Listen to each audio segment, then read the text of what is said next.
ಓಂ ಶ್ರೀ ಸದ್ಗುರು ಪಾದುಕಾಭ್ಯಾಂ ನಮಃ. ಎಲ್ರಿಗೂ ನಮಸ್ಕಾರ. ಸೌಂದರ್ಯ ಲಹರಿಯ 65ನೇ ಶ್ಲೋಕವನ್ನು ಅನುಸಂಧಾನ ಮಾಡೋಣ. ರಣೇ ಜಿತ್ವಾ ದೈತ್ಯಾನಪಹೃತ ಶಿರಸ್ತ್ರೈಃ ಕವಚಿಭಿಃ ನಿವೃತ್ತೈಶ್ಚಂಡಾಂಶ ತ್ರಿಪುರಹರ ನಿರ್ಮಾಲ್ಯ ವಿಮುಖೈಃ ವಿಶಾಖೇಂದ್ರೋಪೇಂದ್ರೈಃ ಶಶಿವಿಶದಕರ್ಪೂರಶಕಲಾಃ ವಿಲೀಯಂತೆ ಮಾತಸ್ತವ ವದನ ತಾಂಬೂಲಕಬಲಾಃ. ರಣೇ ಜಿತ್ವಾ ದೈತ್ಯಾನಪಹೃತ ಶಿರಸ್ತ್ರೈಃ ಕವಚಿಭಿಃ ನಿವೃತ್ತೈಶ್ಚಂಡಾಂಶ ತ್ರಿಪುರಹರ ನಿರ್ಮಾಲ್ಯ ವಿಮುಖೈಃ ವಿಶಾಖೇಂದ್ರೋಪೇಂದ್ರೈಃ ಶಶಿವಿಶದಕರ್ಪೂರಶಕಲಾಃ ವಿಲೀಯಂತೆ ಮಾತಸ್ತವ ವದನ ತಾಂಬೂಲಕಬಲಾಃ. ರಣೇ ಜಿತ್ವಾ ದೈತ್ಯಾನಪಹೃತ ಶಿರಸ್ತ್ರೈಃ ಕವಚಿಭಿಃ ನಿವೃತ್ತೈಶ್ಚಂಡಾಂಶ ತ್ರಿಪುರಹರ ನಿರ್ಮಾಲ್ಯ ವಿಮುಖೈಃ ವಿಶಾಖೇಂದ್ರೋಪೇಂದ್ರೈಃ ಶಶಿವಿಶದಕರ್ಪೂರಶಕಲಾಃ ವಿಲೀಯಂತೆ ಮಾತಸ್ತವ ವದನ ತಾಂಬೂಲಕಬಲಾಃ.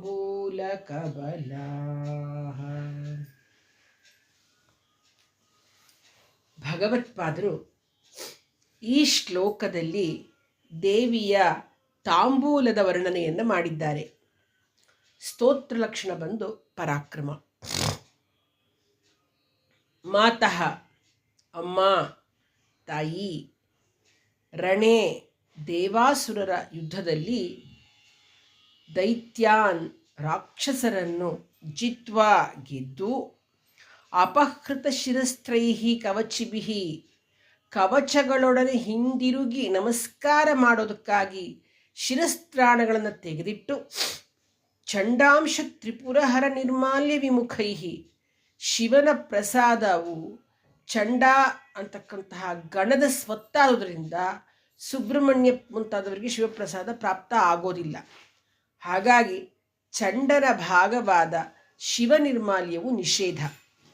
ಪ್ರಮಥನಾದ ಚಂಡನ ಭಾಗವಾದ ಶಿವನಿರ್ಮಾಲ್ಯವನ್ನು ಸೇವಿಸ್ಲಿಕ್ಕೋಸ್ಕರ ಬಯಸದ ವಿಶಾಖೇಂದ್ರೋಪೇಂದ್ರೈಹಿ ಅಂದರೆ ಸುಬ್ರಹ್ಮಣ್ಯ, ಇಂದ್ರ, ವಿಷ್ಣು ಇವರೆಲ್ಲ ರಾಕ್ಷಸರನ್ನು ಸಂಹಾರ ಮಾಡಿ ದೇವಿಯ ಮಗನಾದ ಕುಮಾರಸ್ವಾಮಿ ಸೇನಾನಿಯನ್ನು ಮುಂದಿಟ್ಟುಕೊಂಡು ದೇವಿಯ ಪಾದ ನಮಸ್ಕಾರವನ್ನು ಮಾಡಲಿಕ್ಕೆ ಬರ್ತಾರೆ. ಬಂದು ತಮ್ಮ ತಮ್ಮ ಶಿರಸ್ತ್ರಾಣ ಕಿರೀಟಗಳನ್ನೆಲ್ಲ ತೆಗೆದಿಟ್ಟು ದೇವಿಗೆ ನಮಸ್ಕರಿಸ್ತಾರೆ. ಆಗ ಸಂತೋಷಳಾದ ದೇವಿ, ಪ್ರಸನ್ನಳಾದ ದೇವಿ ತಾನು ಅಗಿದು ತಿನ್ನುತ್ತಿರುವ ತಾಂಬೂಲ ಕವಲಗಳನ್ನು ಅವರಿಗೆ ನೀಡ್ತಾಳೆ. ನೋಡಿ, ಅರ್ಥ ಆಯ್ತಾ? ಶಶಿ ವಿಷದ ಕರ್ಪೂರ ಶಕಲಾಹ ಅಂದರೆ ಚಂದ್ರನಂತೆ ಶುಭ್ರವಾದ ಪಚ್ಕರ್ಪೂರದ ಚೂರುಗಳು ಇರ್ತಕ್ಕಂತಹ ತವವದನ ತಾಂಬೂಲ ಕಬಲಾಹ ನಿನ್ನ ಬಾಯಿಯಿಂದ ಹೊರಬಿದ್ದ ತಾಂಬೂಲ ಕಬಳಗಳು, ನೀನೇ ನಿನ್ನ ಬಾಯಿಯಿಂದ ಹೊರಗೆ ನೀಡಿಕೊಟ್ಟಂತಹ ವೀಳ್ಯದ ಕಬಳಗಳು ವಿಲೀಯಂತೆ ಸೇನಾನಿ ಸುಬ್ರಹ್ಮಣ್ಯ, ಇಂದ್ರ, ವಿಷ್ಣುಗಳಿಂದ ಕಬಳಿಸಲ್ಪಡುತ್ತವೆ.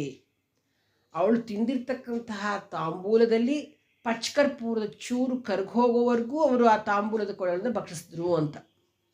ಭಗವತಿಯು ಇಂತಹ ಅನುಗ್ರಹವನ್ನು ಕುಮಾರಸ್ವಾಮಿಗೆ ಮಾತ್ರ ಮಾಡ್ತಾಳಷ್ಟೆ. ಆದರೆ ಇಂದ್ರಾದಿಗಳಿಗೂ ಕೂಡ ಅಪರೂಪಕ್ಕೊಂದು ಸರ್ತಿ ಈ ಥರ ಅನುಗ್ರಹ ಮಾಡ್ತಾಳೆ. ಜಗತ್ತೇ ಒಂದು ರಣರಂಗ ಇದ್ದ ಹಾಗೆ.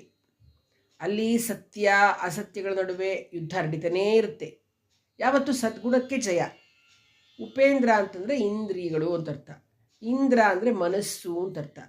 ವಿಶಾಖ ಅಂತಂದರೆ ವಿಶೇಷವಾದ ಶಾಖಪೂರಿತವಾಗಿರ್ತಕ್ಕಂತಹ ಬುದ್ಧಿ ಅಂತ. ಚಂಡ ಅಂದರೆ ಸೂರ್ಯ. ಚಂಡಾಂಶ ಅಂದರೆ ಒಳಗಡೆ ಅಂತಃಕರಣ ಅಂತ. ಬುದ್ಧಿಯಲ್ಲಿ ಪ್ರಚೋದನೆಯಾದ ಜ್ಞಾನದ ಬೆಳಕಿನಿಂದ ಅಜ್ಞಾನವನ್ನು ಜಯಿಸಿದ ಮೇಲೆ ಇಂದ್ರಿಯಗಳು, ಮನಸ್ಸು, ಬುದ್ಧಿ ಎಲ್ಲವೂ ಕೂಡ ದೇವಿಯ ಅನುಗ್ರಹದಿಂದ ಪಡೆದಿರ್ತಕ್ಕಂಥ ವಿವೇಕಯುಕ್ತವಾದ ಜ್ಞಾನದಿಂದ ಅಂತ ತಿಳಿದುಕೊಂಡು ದೇವಿಯ ಪ್ರಸಾದವಾದ ಈ ಪ್ರಕೃತಿ ಸಂಪತ್ತಿನ ಭೋಗದಲ್ಲಿ ಲೀನವಾಗುತ್ತೆ.